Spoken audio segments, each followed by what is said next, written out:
मंदार, मी तुम्हाला अगदी थोडंसं थांबवते कारण अमित शहा आता सारसबाग परिसरात दाखल झालेले आहेत। अण्णाभाऊ साठेंच्या पुतळ्याला अभिवादन केलं जाते अमित शहांच्या हस्ते। अण्णाभाऊ साठेंच्या जयंतीनिमित्तानं सारसबाग परिसरात असलेल्या अण्णाभाऊ साठेंच्या स्मारकाला पुतळ्याला अमित शहांच्या हस्ते अभिवादन केलं जाते आणि या दौऱ्याची सुरुवात होते। यानंतर लोकमान्य टिळक सन्मान पुरस्काराचं आयोजन ज्या ठिकाणी करण्यात आलेलं आहे त्या कटारिया हायस्कूलमध्ये अमित शहा दाखल होतील आणि त्यानंतर त्या कार्यक्रमाला सुरुवात होणार आहे। आपण ही दृश्य पाहतोय, सारसबाग परिसरातली दृश्य आहेत। अण्णाभाऊ साठेंच्या स्मारकाला त्यांच्या पुतळ्याला अमित शहांच्या हस्ते अभिवादन केलं जात आहे। आपण ही थेट दृश्य पाहतोय पुण्यातून। मिकी गई आपले प्रतिनिधी आपल्या सोबत आहेत। मिकी, अमित शहांच्या दौऱ्याला सुरुवात झालेली आहे। अण्णाभाऊ साठेंच्या स्मारक स्थळी अमित शहा दाखल झालेत। माधवी, जर आपण बघितलं तर देशाचे गृहमंत्री अमित शहा आज पुणे दौऱ्यावर आहेत। सुरुवातीला आता ते सर्वात प्रथम पुण्यातील सारसबागच्या समोर असलेलं अण्णाभाऊ साठे यांच्या पुतळ्याला अभिवादन करण्यासाठी, आज अर्थातच जयंती आहे अण्णाभाऊ साठेंची आणि त्यानिमित्ताने देशाचे गृहमंत्री अमित शहा या ठिकाणी पुष्पहार करून अभिवादन करण्यासाठी पोहोचलेले आहेत। अमित शहा या ठिकाणी दाखल झालेले आहेत। ज्या गाडीतून अमित शहा या ठिकाणी दाखल झाले त्या गाडीमध्ये राज्याचे मुख्यमंत्री देवेंद्र फडणवीस आणि उपमुख्यमंत्री एकनाथ शिंदे देखील या ठिकाणी होते। आणि आता जर आपण बघितलं तर गृहमंत्री या ठिकाणी हात जोडून अण्णाभाऊ साठेंना अभिवादन करतायत, पुष्पहार अर्पण केलेला आहे। मुख्यमंत्री देवेंद्र फडणवीस आणि एकनाथ शिंदे देखील, उपमुख्यमंत्री त्यांच्या सोबत आहेत, केंद्रीय राज्यमंत्री मुरलीधर मोहोळ देखील त्यांच्या सोबत आहेत। अर्थातच इतर नेते देखील या ठिकाणी पोहोचलेले आहेत। हात हलवत या सगळ्या लोकांना देखील या ठिकाणी त्यांना शुभेच्छा दिलेल्या आहेत अमित शहांनी। अमित शहा या ठिकाणी पोहोचल्यानंतर जर आपण बघितलं तर पुण्यामध्ये काहीसं तणावपूर्ण वातावरण आहे। काँग्रेसचं जोरदार आंदोलन सुरू आहे, तर दुसऱ्या बाजूला भाजपचे कार्यकर्ते देखील काँग्रेस भवन त्या ठिकाणी पोहोचलेले आहेत। तिथं देखील काही काळ तणावपूर्ण परिस्थिती होती। रस्त्यात देखील कडेकोट पोलीस बंदोबस्त आहेत। सगळे रस्ते सध्या बंद करण्यात आलेले आहेत प्रोटोकॉलनुसार।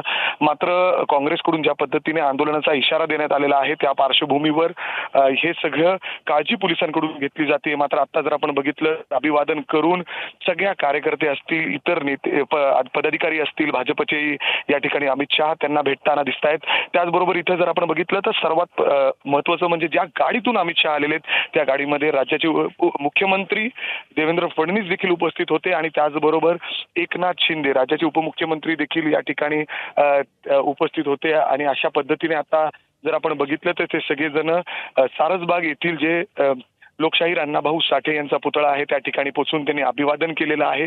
काही कार्यकर्त्यांना, पदाधिकाऱ्यांना शुभेच्छा देखील दिलेल्या आहेत। उपमुख्यमंत्री सुनेत्रा पवार देखील या ठिकाणी आहेत। मात्र अमित शहा ज्या गाडीतून आलेले आहेत त्या गाडीमध्ये राज्याचे मुख्यमंत्री देवेंद्र फडणवीस आणि दुसऱ्या त्याच गाडीमध्ये राज्याचे उपमुख्यमंत्री एकनाथ शिंदे देखील आहेत। अर्थात जर आपण बघितलं तर अमित शहा पुढे येत आहेत, स्वतः ते पुढे आलेले आहेत आणि काही वेळातच ते तिथून अर्थात जिथं पुरस्काराचा कार्यक्रम आहे कटारिया हायस्कूल तिथं जाणार आहेत। आपण बघू शकतो अमित शहा यांनी अण्णाभाऊ साठे यांच्या पुतळ्याला अभिवादन करून इथले जे कार्यकर्ते आहेत, स्थानिक लोक आहेत, सगळ्यांना हात हलवत या ठिकाणी शुभेच्छा देखील दिलेल्या आहेत।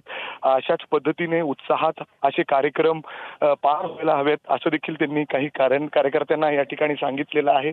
मात्र त्याच वेळी जर आपण बघितलं तर सगळे जणांच्या चेहऱ्यावर एक वेगळा उत्साह आहे, कारण की जेव्हा देशाचे एवढे मोठे नेते या ठिकाणी येत आहेत आणि उत्साह अर्थातच कार्यकर्त्यांमध्ये तो दिसतोय। आणि अभिवादन करून आता काही वेळातच, काही मिनिटातच अगदी इथून 2 किलोमीटरच्या अंतरावर कटारिया हायस्कूल आहे जिथं टिळकांचा तो पुरस्कार दिला जाणार आहे अमित शहांच्या हस्ते। प्रमुख नक्कीच आता अमित शहा मार्गस्थ झालेला आहे। टिळक पुरस्काराच्या कार्यक्रमस्थळी अमित शहा आता दाखल होतील आणि त्यानंतर मुख्य कार्यक्रमाला सुरुवात होईल। एबीपी माझा, उघडा डोळे बघा नीट।